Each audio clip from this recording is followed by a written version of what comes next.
The weather in England is a peculiar thing. The sky just loves to keep crying. But on that one rare occasion when it is cheered up is one that should be saved. And after a cancelled meeting, I decided what better way to spend my summer afternoon than by exploring the city of Chichester. What you see is the Chichester Cathedral, a beautiful structure with unique architectural features. 2025 marks 950 years of this very cathedral. Though not being Christian, I still appreciate and respect the symbolism these structures have.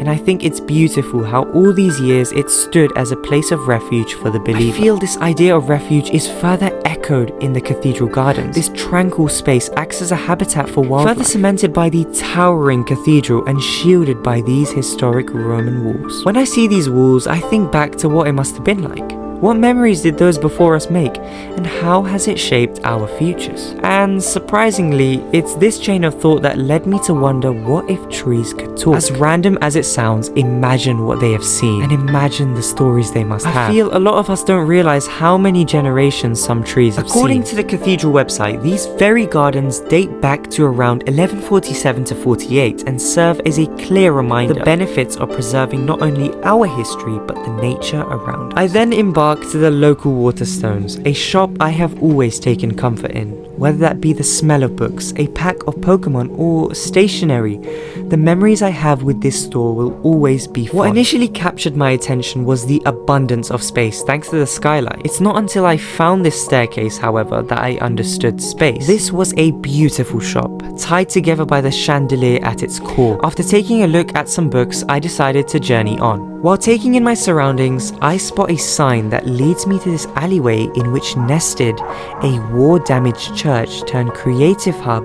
between 1971 and 76. However, all this exploring left me quite tired, and so led to my next destination. 17 Grams is a well-designed establishment, with rich coffee that is perfectly coupled with a cozy atmosphere. I was very lucky to come right before they closed.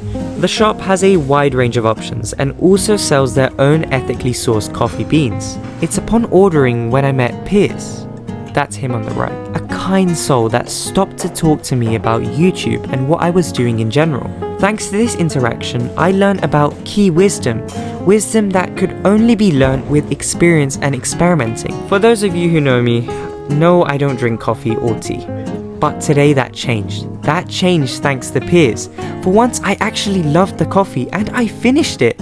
I was quite shocked at how good it was, in fact. So if you're watching this, thank you for not only making that delectable drink, but also helping me out in my journey in life and content creation. I do truly wish you the best. Keep up the amazing work and keep being an amazing soul.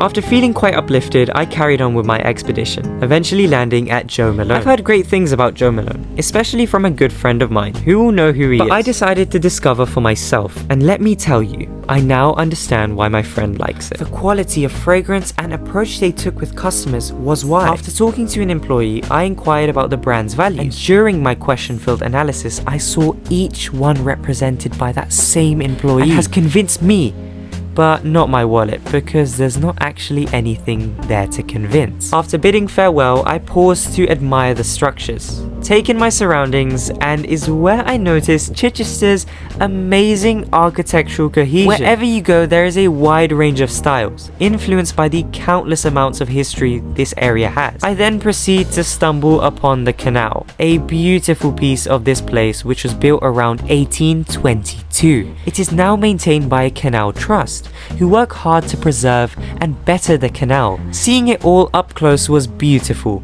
and even better knowing it is cared for. With that pleasant discovery, I decide to return home, concluding my objectiveless pursuit in high spirits.